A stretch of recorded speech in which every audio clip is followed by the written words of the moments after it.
Last 45 days बचे ma'am, एकदम धक धक धक धक हो रहा है एंड समझ नहीं आ रहा है कि कैसे क्या प्रिपेयर करें। यू नीड नॉट वरी, मैं लेके आई हूँ आपके लिए 45 डेज का स्ट्रैटेजी, जिसमें कि आप सीएमए इंटर जून 26 अटेम्प्ट में अपियर करोगे एंड आप विद एग्जामिशन क्लियर भी कर लोगे, मार्क माय वर्ड्स। बस ये स्ट्रैटेजी फॉलो करनी है। सबसे पहले आप बोथ ग्रुप्स दे रहे हो कि सिंगल ग्रुप्स दे रहे हो, डिपेंड्स ऑन दैट हम हमारी स्ट्रैटेजी मॉडिफाई करेंगे। You need to do one thing कि आपका जो भी चीजें पेंडिंग बचा है 4-5 दिन में, आज से नेक्स्ट 4-5 दिन में वो बची हुई चीजों को पूरा का पूरा कंप्लीट कर लो। 4-5 दिन बचे हैं, कोई रिविजन बचा है, कोई क्लासेस बची है, 4-5 दिन से ज्यादा की नहीं बची होगी, मेक श्योर कि आपको कंप्लीट कर ले रहे हो। एंड देन 27 अप्रैल ऑनवर्ड्स हम स्टार्ट करेंगे हमारी स्ट्रैटेजी को। आपको क्या करना है, अगर आप बोथ ग्रुप्स दे रहे हो, तो आपको 4 एंड 5 का स्ट्रैटेजी फॉलो करना है। मैम क्या है ये 4 एंड 5 का strategy? 4 days revision and 5th day evaluation. आपको 4 दिन में कोई भी एक सब्जेक्ट का रिविजन करना है, 5th डे पे उसका टेस्ट देके इवेल्युएट करना है कि वो आप बरोबर टाइम पे सॉल्व कर पा रहे हो कि नहीं पूरा पेपर, कहां पर आपको प्रॉब्लम आ रही है। ठीक है, ये सब चीजें देखनी है एंड आई एम 100% श्योर कि आप 5th डे के टेस्ट में बहुत अच्छा स्कोर करने वाले हो। आप लोग का जो भी प्रॉब्लम आएगा भी तो सिर्फ टाइम का आएगा, वो आपको क्या करना पड़ेगा। अभी से पता चल गया कि टाइम मैनेजमेंट में प्रॉब्लम आ रही है, तो आप एग्जाम में थोड़ा ध्यान से उस चीज को कर लोगे। आपका वॉच लेके जाना एंड टाइम टू टाइम देखते रहना कि आप ज्यादा टाइम तो नहीं दे दियो किसी सब्जेक्ट, किसी पर्टिकुलर क्वेश्चन को। तो you need to follow this 4 and 5 strategy, जिसमें आपको 5 डेज में एक सब्जेक्ट का रिविजन प्लस टेस्ट कर लेना है and you have a total of 8 subjects. तो आपकी ये 40 डेज में आपके सारे के सारे 8 सब्जेक्ट्स का आपका रिविजन हो जाएगा। एंड देन जो 1 या 2 दिन बचेंगे उसके जस्ट नेक्स्ट डे तो आपका पेपर रहेगा, तो आपका जो भी फर्स्ट पेपर है आप उसकी प्रिपरेशन कर लेना वो बचे हुए 1 या 2 दिन में। बट अगर मैं सिंगल ग्रुप दे रहा हूं तो मैं क्या करूं, तब भी ये 4 एंड 5 डेज का स्ट्रैटेजी वर्क करेगा क्या? Yes it will work. आपको तब भी ये करना है कि 4 डेज रिविजन करना है, 5th डे पे इवेल्युएशन करना है। बट मैम मेरे तो 4 ही सब्जेक्ट्स है, तो इससे तो मेरे सिर्फ 20 डेज कवर हुए। अच्छी बात है ना, एक और बार रिविजन कर लो, एक और 20 डेज का रिविजन कर लो, तो दैट इज हाउ आपके 2 रिविजन भी हो जाएंगे इजीली। आप 2 बार टेस्ट भी दे दोगे, आपको इजीली पता चल जाएगा कि आपको कहाँ प्रॉब्लम आ रही है, टाइम मैनेजमेंट में आ रही है कि कैलकुलेशन में आ रही है। एंड एक चीज मेरी बात सुनो, आपका आज से ही आपको एक रूटीन फिक्स कर लेना है। क्या रूटीन फिक्स करना है कि भाई अपनी आदत जो है ना कि या तो हम आधी रात में पढ़ रहे हैं या तो हम सुबह पढ़ रहे हैं, दिन में सो रहे हैं, आपको एक शेड्यूल फिक्स करना है, उसी शेड्यूल पे वर्क करना है। मेक श्योर करना है कि दिन के 2 से 5 का टाइम जो आपकी एग्जाम का टाइम रहता है, आप उस टाइम सो तो नहीं रहे हो। ठीक है, तो आप क्या करोगे ना, जो आप ये टेस्ट नहीं दे रहे हो, जो मैंने आपको टेस्ट देने का बोला है, आप मेक श्योर करना वो टेस्ट आप दिन में खाना खाने के बाद 2 से 5 के बीच में दे रहे हो। ठीक है, इससे क्या होगा, आपकी हैबिट भी बन जाएगी, पता चल जाएगा ना नींद तो नहीं आ रही है टेस्ट देते देते, या नींद में गलत तो नहीं सॉल्व कर रहा हूं। तो आपको ये बस हैबिट बनानी है कि आपको मेक श्योर करना है आप एक फिक्स रूटीन फॉलो करो। ऐसा नहीं कि एक दिन रात में पढ़ा, एक दिन सुबह पढ़ा, एक दिन में पढ़ा। एक फिक्स शेड्यूल फॉलो करो, 2 से 5 का टाइम अपने आप को दो, थोड़ा टेस्ट वगैरह देने पे ध्यान दो।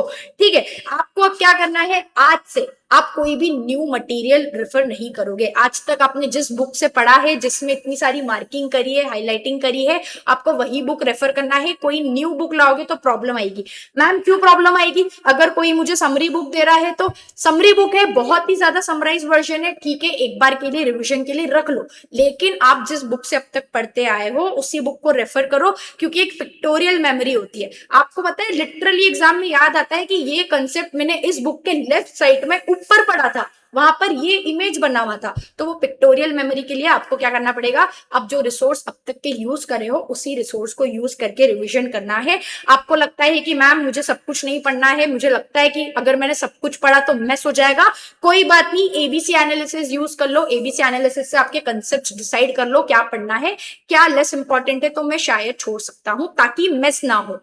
पढ़ना सब कुछ है, लेकिन इफ आपको लगता है मिस हो रहा है तो फिर आप एबीसी एनालिसिस रेफर कर सकते हो।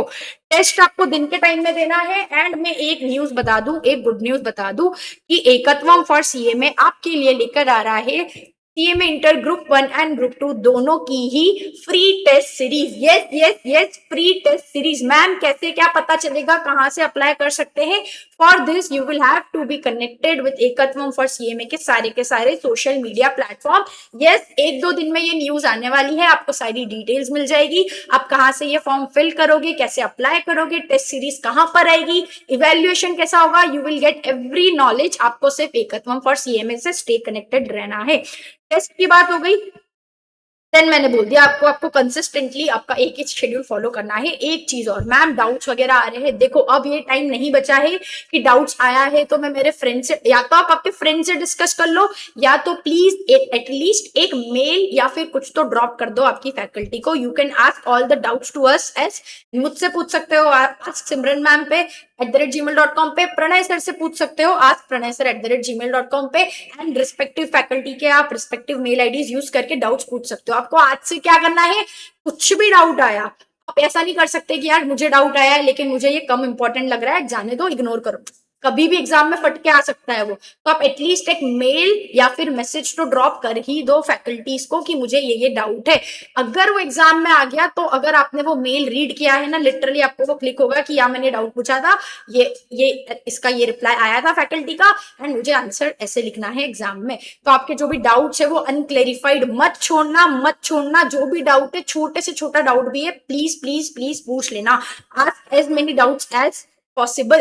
एंड आपको जो भी करना है, मिस्टेक्स आप प्लीज क्या करना, शिद्दत से टेस्ट देना। जो मिस्टेक्स करनी है आप यहाँ कर लो, यहाँ पर आप अफोर्ड कर सकते हो मिस्टेक्स, एग्जाम में नहीं अफोर्ड कर सकते, इसलिए टेस्ट दो, मिस्टेक्स करो, डीमोटिवेट मत हो।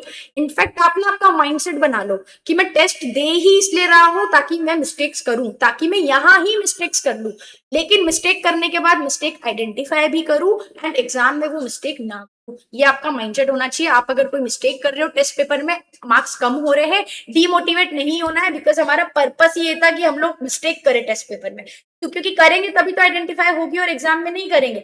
मैं एक चीज बता दूं, एकदम बेसिक मिस्टेक्स कर देते हैं स्टूडेंट्स, कैलकुलेशंस में मिस्टेक हो जाती है, वो मिस्टेक्स आप एग्जाम में अफोर्ड नहीं कर सकते, आप यहाँ कर सकते हो। इसलिए टेस्ट दो, कम मार्क्स आ रहे कोई बात नहीं, मिस्टेक्स हो रही है, मिस्टेक्स आइडेंटिफाई करो, एग्जाम में मेक श्योर आप वो मिस्टेक नहीं कर रहे हो।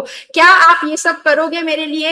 ये सब कर लो, 45 डेज का स्ट्रेटेजी फॉलो कर लो, देख लेना कैसे आपका, ऐसे कैसे एग्जामिशन नहीं आएगा भाई, 45 डेज में इजीली एग्जामिशन आ जाएगा। You just need to follow a good approach. For any queries आप आस्क सिमरन मैम @gmail.com पे मुझसे कोई भी क्वेरी पूछ सकते हो, रिस्पेक्टिव फैकल्टीज को रिस्पेक्टिव ईमेल आईडीज पे भी पूछ सकते हो।